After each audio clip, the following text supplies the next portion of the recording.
Tikulandireni okondedwa omvera mpologalamu iyi. Lero muli ndine m'bale wanu mwa Ambuye Joseph Kubwalo amene ndimasonkhana ku mpingo wa Khristu kwa Khudu mitundu ku Lilongwe. Mpologalamu yathu iyi lero tifuna tiphunzirepo nkhani yokhudzana ndi kukhala bwenzi la Mulungu. Tifuna tiphunzirepo makamaka pa nkhani yokhudzana ndi kukhala bwenzi la Mulungu. Kodi munthu akhoza kukhala bwenzi la Mulungu motani? Nthawi zina timakhala ndi mafunso ambiri makamaka tikamaona anthu akuvutika mu zinthu zosiyanasiyana, mwina umasowa chakudya, mwina umasowa zovala, komanso ndi zina zotere zimene zimakhala zofunika pa moyo wa munthu. Komabe nthawi zina Mulungu amakhala kuti audziwa komanso autisamalira mu zinthu zosiyanasiyana. Nthawi zina munthu akhoza makhala ndi mafunso onena kuti kodi munthu anabadwa kuti abadwe ndi kukula ndi kumavutika mpaka nozafika pomwalira? Kodi ndi zimene Mulungu anamulengera? Kapena Mulungu adamulenga munthu kuti apezeke mdziko lapansi chifukwa chake chani? Pa chifukwa chimenechi tatiye tikhalire limodzi phunziro lathuli makamaka pomwe tifuna tiyang'anepo za phunziro limeneli za kukhala bwenzi la Mulungu. Poyamba tinafuna tipezepo kapena kuti tiwerengepo kuchokera m'buku ili la Genesis chapter 3 mu verse ya 21. Mulungu atamulenga munthu nkumuyika m'munda wa Edeni, okondedwa omvera muludziwa kuti adampatsa lamulo. Lamulo limene Mulungu adampatsa mundamo ndilonena kuti munthuyo asadye chipatso choletsedwa chimene Mulungu adachika mkati mwa munda. Komabe mdierekezi atabwera mundamo, monga mmene timawerengera m'buku la Genesis chapter 3 verse 1, njoka italowa mwa mkazi, njoka itafika kwa mkazi idamba kulankhulana naye makamaka potsutsana zimene Mulungu adawauza. Choncho njokayo idamba kulankhula ndi mkazi pomuwuza kuti ngakhale Mulungu adawauza kuti asadye zipatso za mundamo, komatu Mulungu adaopa kuti nthawi zina akadzadya zipatsozo adzafanana naye. Choncho mdierekezi atalankhula mawu amene kwa mkazi, mkaziyo adakhala ndi cholakalaka kuti atchole chipatso chimene Mulungu adachiletsa ndi kudya. Timamvanso kuti mkaziyo adatenganso chipatsocho ndi kukampatsanso mkazi wake mwamuna wake, ndipo mwamunayo anadyanso. Pamenepo adapezeka kuti anthu awiriwa ndi amaliseche. Choncho mwa iwo wokha adadziwa kuti aphwanya lamulo la Mulungu pamene adadzipangira njira yakuti akabiswale ndi kudzisokera matewera amasamba kuchokera kumtengo. Tiwerengepo vesi iyi mu vesi ya 21 zimene zidachitika. Anthu yawa atachimwa, atathyola chipatso, Mulungu wauza kuti ateremu mudzafa ndithu. Pa vesi 21 anena kuti Yehova Mulungu ndipo anapangira Adamu ndi Hava mkazi wake malaya azikopa nawaveka iwo. Zimene akutanthauza apa, akutanthauza kuti ngakhale Mulungu adawaona kuti iwo achimwa ndipo wagemula nkuwauza kuti mwateremu mudzafa ndithu. Mulungu adafuna kuti mundamo anthu awiriwa asakhalemonso. Pa chifukwa ichi ngakhale Mulungu adafuna kuti mundamo asakhalemonso, akuti adawasokera masamba kapena kuti adawasokera malaya kuchokera ku zikopa za nyama. Pa chifukwa chimenechi Mulungu anakhalabe akuwasamalira, anakhalabe akuwachitira zinthu zina monga mmene taonera apamu kuti ngakhale anthu adachimwa komabe Mulungu adawasamalira powapatsa zovala. Ndipo nthawi imeneyi Mulungu adakonza chiganizo choti anthu yawa atuluke m'mundamo. Inde ngakhale dziko lapansi timakumana ndi mavuto osiyanasiyana, mukhoza kundivomereza inu okondedwa kunena kuti nkutheka kuti muli ndi mwana amene mwina wachita chosayenera pamaso panu, ndipo mwaona kuti mwana uyu ayenera kuti achotsedwe kapena kuti atuluke mnyumba mwanu. Mukhoza kukhala ndi maganizo amenewa chifukwa chofuna kuti mwanayo akakonze vuto limene iyeyo walichita pamaso pa makolo wake. Ndipo makolo wake sangakhalenso ndi nthawi yakuti akhoza kumpatsanso chakudya chifukwa mwanayo wachita zosayenera pamaso pa makolo wake. Koma Mulungu sadachite zimenezi kuti adangowataya Adamu ndi Hava kuwauza kuti pitani. Adamu ndi Hava sadangowauza kuti chokani, koma m'malo mwake adawasamalirabe ataona kuti iwowo achita zinthu zosayenera, adawasokera chovala kudzera ku chikopa cha nyama. Tatininso okondedwa tionenso mu vesi ili.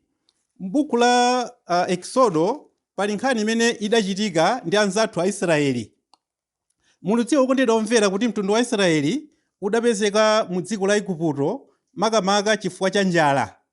Anthu yawa akuti poyamba amakhala bwino ndi anthu a mdzikomo, koma patatenga nthawi atalowa Farao wina adadzayamba kuzunzika, ndipo pamene amazunzika akuti Mulungu amawachitirabe zinthu zambiri zosonyeza kuti iwowo azikwaniritsa zimene anthu a mdzikomo ankafuna. Choncho anthu a mdzikomo amakhala odabwa chifukwa Mulungu amawasamalirabe. Pachifukwa chimenechi adawonjeza kuwazunza mopitirira muyeso. Pachifukwa chene Mulungu adaona kuti awalole ana Israeli kuti atuluke mdziko la Igupto kupita ku dziko la malonjezano, dziko la Kenani.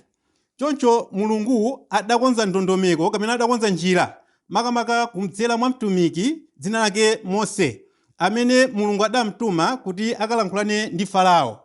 Choncho Mose ngakhale adali ndi nkhawa kuti akalankhulane ndi Farao, komabe nthawi ina adanyamuka ndi kupita pamaso pa Farao ndi kukalankhulana naye zimene Mulungu adamutuma. Nthawi imeneyi Farao nayenso adaonetsa ukali wake, chifukwa ngakhale Mulungu adampatsa zizindikiro Mose kuti akachite pamaso pa Farao, nayenso Farao adatenganso ake amatsenga naonetsanso zake pamaso pa Mose. Choncho pachifukwa chimenechi Mulungu adaona kuti Farao waumisabe mtima wosafuna kuti alole ana a Israeli kuti apite mu dziko la malonjezano, dziko la Kenani. Pachifukwa chimenechi Mulungu adaona kuti amuonetse Farao kuti Mulungu ngwamkulu, adayamba kumuonetsa zozizwa. Ndipo zozizwa zimene Mulungu adamuonetsa, adamuonetsapo zozizwa zokwana 10 zimene Mulungu adamuonetsa Farao pofuna mkakamiza kuti alole ana Israeli apite mdziko la kwawo.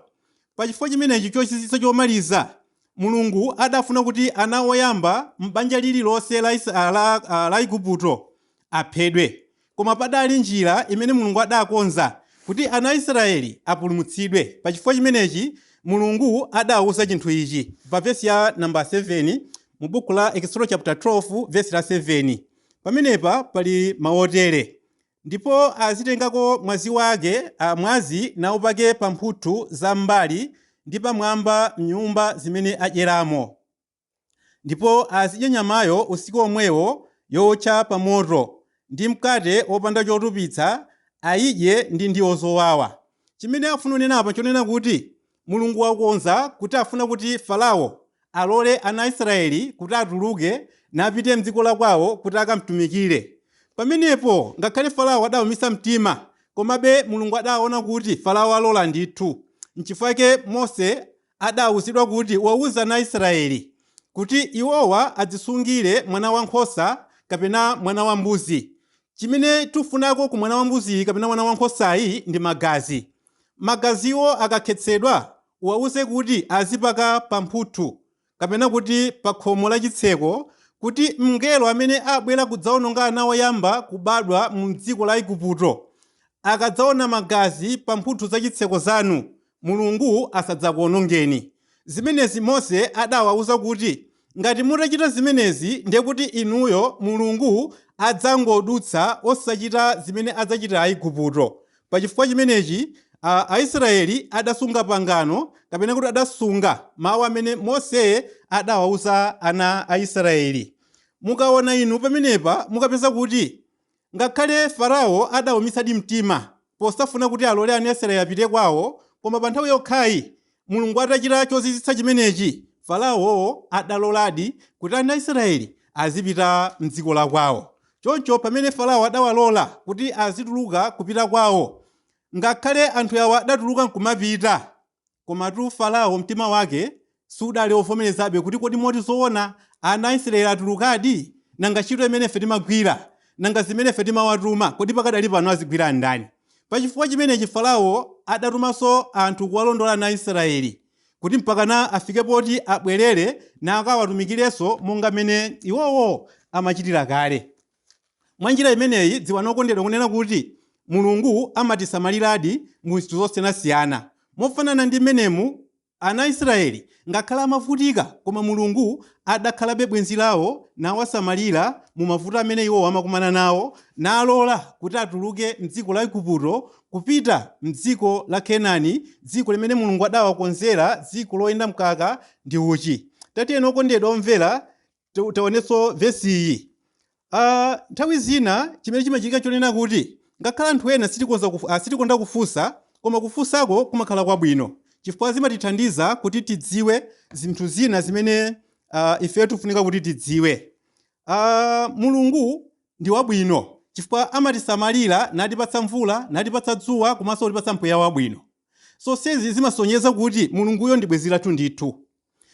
Vesi imene tifuna tiwerengeyi tifuna tingoonapo kuti ngakhale Mulungu ndi bwenzi lathu ndithu, koma nthawi zina amalola kuti masautso achitike pa moyo wathu. M'buku la Luka chapter 15 verse 11 pali nkhani imene Yesu adachitapo fanizo menepa. Fanizo mene Yesu adachita apa, adachita nkhani yokhudzana ndi mwana olowerera. Pa verse 11 autere, ndipo iye anati, munthu wina anali ndi ana amuna awiri, ndipo wamng'onoyo anati kwa atate wake, atate wanga ndigawireni zanga za pachuma chanu. Ndipo iye anawagawira za moyo wake. Ndipo pakupita masiku owerengeka, mwana wamng'onoyo anasonkhanitsa zonse napita ulendo wake ku dziko lakutali. Ndipo komweko anamwaza chuma chake ndi makhalidwe achitayiko. Ndipo pamene anatha zake zonse, panakhala njala yayikulu m'dziko muja. Ndipo iye anayamba kusowa. Ndipo ananyamuka nadziphatika kwa mfumu imodzi ya dziko lija. Ndipo uyu anamtumiza kubusa kwake kukaweta nkhumba. Tamvetsani okondedwa pamene tiwerenga chaputala chimenechi, kuti Yesu atabwera wayamba kuigwira ntchito yake. Mu nthawi iyi aluchita fanizo la mwana olowerera. Mfanizo limeneli Yesu anena kuti munthu wina adali ndi ana amuna awiri. Ndi wamng'ono adapempha chuma kwa bambo wake, kunena kuti bambo wanga musadafe ndimafuna kuti mundigawireko zanga za pachuma chanu. Bambo wake sadavute, adatenga gawo la chuma chake ndi kumpatsa mwana uja. Mwana uja chimene adachita akuti chumacho sadachidyere mdziko lomwelo, akuti adanyamuka napita ku dziko lakutali kumene adakamwaza chuma chake ndi njira zachitayiko. Akuti pamenepo atatha chuma chake chonse adamba kuzunzika. Atakhala nthawi yayitali alunzunzika, kenako adaganiza zobwerera kuti apitenso kumwe kudali bambo wake. Ine mafuna mfunse kuti kodi ndi bambo wake amene adapangitsa kuti mwana azivutika? Okondedwa mukhozoona kuti si bambo wake amene adapangitsa kuti mwana akavutike ku dziko lina adapitalo. Chifukwa bambo wake adangovomera kuti popeza iweyo wapempha kuti ufunako gawo la chuma changa kuti ndikupatse, ndiye chuma chako nchimenechi. Chidali chisankho cha mwanayo kupita ku dziko limene adasankha kuti akakhale ndi chuma chimene bambo wake adamupatsa. Bambo wake si amene adalola kuti mwanayo akavutike ku dziko limene adapitalo, koma chifukwa cha makhalidwe amene bwanayo adachita zimene zidapangitsa kuti mwanayo azivutika, chifukwa adagwiritsa ntchito chuma chake mu njira zosayenera. Mwa njira imeneyi Mulungunso amakhala nayo dongosolo la zimene ife timakumana nazo m'moyo. Nthawi zina tikhoza kuvutika, osati kuti Mulungu afuna kuti tizivutika ayi, koma chifukwa chakuti ifeyo tasankha kuti tizitani kuti tizivutika. Koma Mulungu amafuna kuti tizikhala ndi moyo wamtendere, mofanana ndi mmene Mulungu adamuyikira Adamu ndi Hava m'munda wa Edeni. M'munda wa Edeni Mulungu adawapatsa china chilichonse choyenera pa moyo wawo. Chidali chisankho cha ndani kuti achole chipatso choletsedwa m'mundamo. Chidali chisankho cha mkazi, chidali chisankho cha mwamuna kukachola chipatso choletsedwacho kuti adye ndi kusachita zimene Mulungu adawawuza. Pa chifukwa chimenechi mukhozoona okondedwa kunena kuti imfa ili pakati pathu chifukwa cha chisankho chimene Adamu ndi Hava adachisankha m'munda wa Edeni. Lero dziko lapansi lilunzunzika chifukwa cha mavuto amenewa amene makolo wathu adasankha m'mundamo. Kukadakhala kuti makolo wathu sadasankhe zimenezi, mavuto onsewa lero kukadakhala kulibe. Koma mavuto awa alupezeka chifukwa cha masankhidwe amene abale wathu yawa adasankha. Choncho abale anga okondedwa, si Mulungu amene amapangitsa kuti ifeyo tizivutika, koma kuti Mulunguyo amalola chifukwa cha zimene ifeyo tasankha kuti tizivutika. Mofanana ndi mmene taonera kunena kuti mwana uyu amene adapita mdziko lakutali adasankha yekha kumene yafuna kuti alowere ndi chuma chomwe bambo wake adamupatsa. Koma si bambo wake amene adapangisa kuti mwanayo apite kumalo kumene adataniko adapitako ayi. Ichi chidali chisankho chake. Choncho ifeyo pakhoza kukhala zisankho zina zabwino komanso pakhoza kukhala zisankho zina zoyipa. Koma tisamamuyimbe mlandu Mulungu kuti ndi amene aulola kuti mavuto yawa azichitika pa moyo wathu. Kodi mavuto amachitika chifukwa chake nchiyani? Mavuto amachitika chifukwa cha chisankho chimene inu okondedwa ndi ine timasankha kukachita zosemphana ndi zimene Mulungu amatani ndi zimene Mulungu aufuna. Tiwerengenso chaputala ichi. Vesi iyi tifuna tiphunzirepo makamaka chifukwa cha zomwe Yesu adabwerera. Okondedwa, Yesu pamene anabwera pano dziko lapansi adabwera ndi cholinga chofuna udzalipumutsa dziko lapansi. Chifukwa Mulungu ataona kuti dziko lapansi layipa, dziko lapansi lachimwa, iyeyo adakhala ndi maganizo, adakhala ndi cholinga chofuna kuti dziko lapansi awononge. Koma Yesu Khristu chidamukomera kumuwuza Mulungu wake kumwamba kunena kuti musadawononge ineyo ndipita kuti ndikawafere ndikawaphunzitse za chifuniro chanu. Choncho zimenezi Mulungu adalola. Mukawerenga buku la Yohane chapter 3 verse 16 pali mawu amene adalembedwa pamenepa wonena kuti Mulungu adakonda dziko lapansi ndipo adampatsa mwana wake wobadwa yekha Yesu kuti aliyense omkhulupirira mwanayo asatayike koma akakhale ndi moyo wosatha. Choncho Yesu adabwera kudzatiphunzitsa zimene Mulungu amafuna kuti ifeyo tikakhale abwenzi wake, titadziwa zimene Mulungu aufuna kuti ifeyo tichite. Sitingakhale abwenzi a Mulungu ngati sitidziwa zimene Mulungu aufuna kuti ifeyo tichite. Tikhoza kukhala abwenzi wake pokhapokhapo ngati titadziwa zimene Mulungu afuna kuti ifeyo titani tichite. Choncho Yesu Khristu chimene adabwerera nchakuti tikachite ubwenzi ndi Mulungu, titadziwa zofuna zimene Mulungu amafuna kuti ifeyo tikachite mmoyo wathu. Kodi ifeyo tiyenera kuchita chiyani? Kodi Mulungu amadana nchiyani mmoyo wathu? M'buku la Yesaya chapter 59 verse ya 1 ndi 2 pamenepo pali mawu amene mlembi wa bukuli adafotokoza. Tatiye tiwerengepo verse imeneyi. Taonani, mkono wa Yehova sufupika kuti sungathe kupulumutsa, khutu lake silili logontha kuti silingamve, koma zoyipa zanu zakulekanitsani inu ndi Mulungu wanu, ndipo machimo anu abisa nkhope yake kwa inu kuti iye sakumva. Tamvetsani okondedwa verse imene tawerenga apayi. Mlembi wa buku la Yesaya wanenapo zimene Mulungu amationera. Ndi aonena kuti tikamapempha Mulungu amakhala kuti akumva mavuto wathu amene feyo tumupempha kuti atichitire. Koma tsopano chimene chimampangitsa kuti asatichitire aonena kuti zoyipa zimene feyo timakhala tiuchita zimene zimampangitsa Mulungu kuti asatithandize pa mavuto amene tikumana nawo. Tamvani kunena kuti aonena kuti mkono wake si waufupi kuti sangathe kupulumutsani pamene mwakumana mavuto. Komanso aonena kuti khutu lake silogontha kuti sangathe kumva mavuto amene niyo mukumana nawo. Usonyezera Mulungu amamva ndithu mavuto amene iniwo ndiye ndimakumana nawo, Mulunguyo amaona ndithu.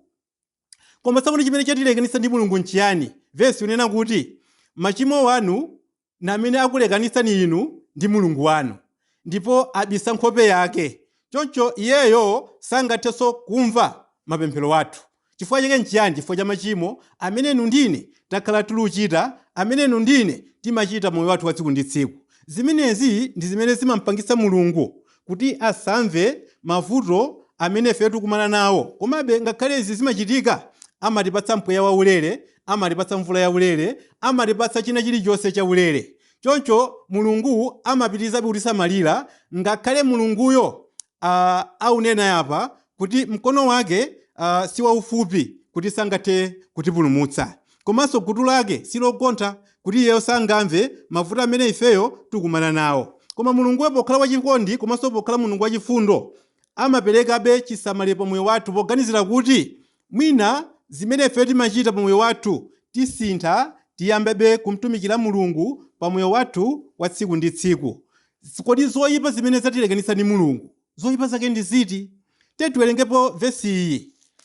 Mzathu Paulo polemba buku la Agalatiya chapter 5 adalembapo ntchito za thupi zimene iyeyo alukamba kuti zina nzoonekera, koma pali zina zimene munthu amazichita zimene sadalembe apa, koma zili zoti nzomuyipira Mulungu. Pauloyi walembapo zambiri mu vesi imeneyi zimene zapangitsa kuti ifeyo tilekane Mulungu. Zimene walemba apapazi Paulo afuna kuti ifeyo tidziwe kuti ifeyo ngati titati tasiya zimenezi zidzatipangitsa kuti tichite ubwenzi ndi Mulungu, zidzatipangitsa kuti ifeyo tikhale bwenzi lake lenileni. Tatiye tiwerengepo vesi ya 19 m'buku la Galatiya chapter 5 vesi la 19 autere: ndipo ntchito za thupi zoonekera ndizo dama, chodetsa, kukhumba zonyansa, kupembedza mafano, nyanga, madano, ndewu, kaduka, zopsa mtima, zotetana, magawano, mipatuko, njiru, kuledzera, mchezo ndi zina zotere, zimene ndikuchenjezani nazo monga ndachita, kuti iwo akuchita zotere sadzalowa ufumu wa Mulungu. Paulo walembapo komanso walankhulapo za zimene munthu ayenera kuti asamale, za zimene munthu ayenera kuti asachite, chifukwa akachita mu ufumu wa Mulungu zimene zisadzatani sadzalowa nazo, zidzampangitsa kuti alephere kulowa mu ufumu wa Mulungu. Pauloyo polemba wanena kuti ntchito za thupi zomwe nzoonekera zimene inuyo munthu atati wachita mukhoza kudziwadi kuti wachita ntchito zosayenera. Walembapo Paulo kunena kuti pali dama okondedwa mumalidziwa, komanso walemba kuti pali chodetsa, pali kukhumba zonyansa, pali kupembedza mafano, pali nyanga, komanso pali ndewu. Zimenezi akuti zimene zidzatipangitsa ife kuti tilephere kulowa mu ufumu wa Mulungu. Koma tsopano pali zimene Paulo walemba zimene zidzatithandizire kuti mu ufumu wa Mulungu titani tilowe ndithu. Kodi ndi zinthu zake ndi ziti zimene Paulo walembapo zomwe zidzatithandiza ife kulowa mu ufumu wa Mulungu? Paulo walembapo mu vesi la 22 pamene akunena kuti koma chipatso cha mzimu ndicho chimwemwe, mtendere, kuleza mtima, chifundo, kukoma mtima, chikhulupiriro, chifatso, chiletso. Pokana zimenezi palibe lamulo. Pamene akunena kuti munthu adzalowe mu ufumu wakumwamba palufunika achite zimenezi: akhale munthu wamtendere ndi anzake, akhale munthu woleza mtima, akhale munthu wachikondi, akhale munthu wachifatso. Anena kuti pokana zimenezi palibenso lamulo lina limene Khristu angakupatseni lokuthandizani kuti mulowe mu ufumu wakumwamba. Choncho zimenezi ndi zimene ifeyo tiyenera kuti tichite. Polemba kalatayi Paulo wafuna kuti ngati ife titasamala zimenezi ndi kuti tikhaladi pa ubwenzi weniweni ndi Mulungu. Ngati titachita ntchito za thupi ndi kuti ubwenzi wathu ndi Mulungu ukhala osokonekera, ubwenzi wathu ndi Mulungu sukhalapo. Chifukwa chake nchiyani?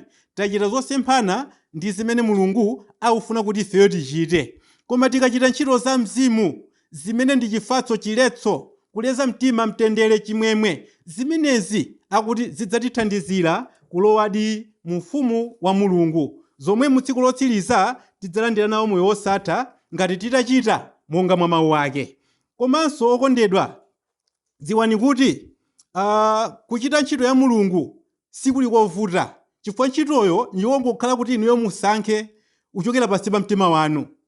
Chisankho chili ndi inuyo okondedwa, kusankha kuchita zimene Mulungu akufuna kuti mu tsiku lotsiriza mudzakhala mwayi olandira moyo wosatha, kapena kusankha kudzazunzika kudzalandira nawo chilango chosatha. Koma Mulungu akutipatsa mawu ake, cholinga chake nchiyani?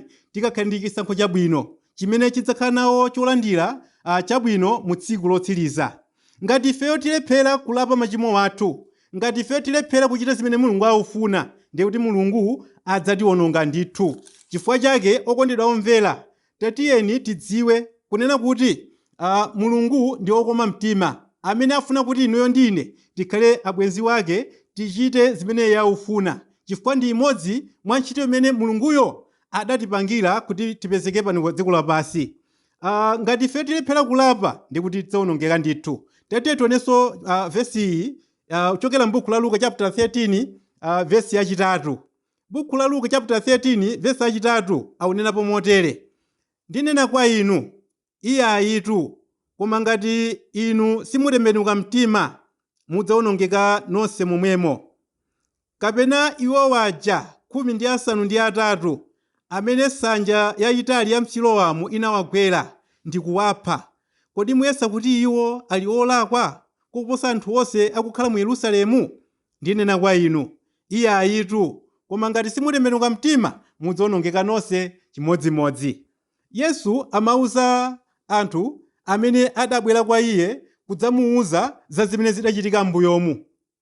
Yesu yopo wauza anthu aja amanena kuti mwina tumuganiza kuti anthu aja adafa waja ngochimwa uposa ndani? Uposa inu. Ndiye ndifuna kuzeni kuti hayi, anthu aja si ochimwa. Ngati nunso mutalephera kulapa, nanunso mudzatani? Mudzawonongekanso chimodzimodzi. Komanso pali anthu ena amene ankamanga nsanja yayitali kuchoka pansi kupita kumwamba. Anthu amene Mulungu atawaona adaona kuti apanduka m'malingaliro wawo. Nsanja ija Mulungu adapanga chotheka kuyigwetsa ndipo anthu adafapo ambiri. Ndiye muganiza kuti nkutheka amene waja adali woyipa kuposa inu. Ndiye Yesu anena kuti hayi ndithu, amene ajawo sadali woyipa, koma kuti ngati inunso simungatembenuke mtima monga muja adachitire waja, inunso mudzatani? Mudzawonongekanso chimodzimodzi. Ndiye mafuna kumemena okondedwa kunena kuti ngati titalephera ife kukwaniritsa zimene Mulungu aufuna, nafenso tidzawonongeka. Monga menenso aunenera yapa kunena kuti ngati sititembenuka mtima tonsefe tidzawonongeka chimodzimodzi. Kodi ife tichite chiyani kuti machimo athu akhululukidwe? Mu Machitidwe chapter 2 verse 38, Petro aulalikira mu mzinda wa Yerusalemu adawuza anthu kunena kuti mulape kena kumubatizidwe kuti machimo anu akhululukidwe. Chocho chimene ife timenera kuchita sindiko kukweza dzanja kumwamba ayi, koma kuti ife tiyenera kuti tilape. Kodi kulapa nkutani? Kulapa ndi kusiya kuchoka ku zinthu zina kuchitanso zinthu zina. Chocho Mulungu pamene anena kuti mulape nditafuna kutiuza kuti tichoke ku makhalidwe athu oyipa, tichite zabwino zimene nzonkomera Atate Mulungu wathu. Tikachita zimenezi zidzatithandizira kuti ifeyo tikalandire nawo moyo wosatha mu tsiku lotsiriza. Koma ngati titalephera kuchita zimenezi, ndiye kuti moyo wosathawo sitikawupeza. Okondedwa omvera, Mulungu adzalanga wanthu amene auchita kusayeruzika. Chocho ngati inuyo ndi ine tikachita zosemphana zimene Mulungu amafuna, Mulunguyo adzatiwononga ndithu. Koma ngati titachita mofanana ndi mmene taphunzira mphunziroli, ndiye kuti tidzakhala bwenzi wake ndithu, ndipo Mulunguyo adzatichitira ife zotikomera potipatsa moyo wosatha. Timaphunzira phunziro limeneli lokhudzana ndi kukhala bwenzi la Mulungu. Taphunzirapo zambiri phunziroli chifukwa taonapo kunena kuti anzathu m'pangano lakale ngakhale Mulungu adamuchimwira, komabe Mulunguyo amawasamalira. Taonanso kuti Adamu ndi Hava munda wa Edeni, ngakhale adachimwira Mulungu pochola zipatso zoletsedwa, Mulungu adawapatsa zovala kuti avale, ngakhale adachita zinthu zosemphana zimene Mulunguyo ankafuna. Taonanso chikondi chimene Mulungu adali nacho pana Aisraeli powatulutsa mdziko limene amavutika kuwapititsa mdziko la Kenani lomwe adawalonjeza kuti akalowamo nawapatsa dziko limeneli kukhala la mtendere wamuyaya. Ndipo taona kuti anzathuwa adawachitira zambiri m'moyo wawo. Zimenezi ndi zimene taphunzira phunziro limeneli. Ambuye akudalitseni. Munali ndi ine m'bale wanu mwa Ambuye Joseph Kubwalo kuchokera ku mpingo wa Khristu kwa Khudu ku Mitundu ku Lilongwe. Ambuye akudalitseni zikomo kwambiri.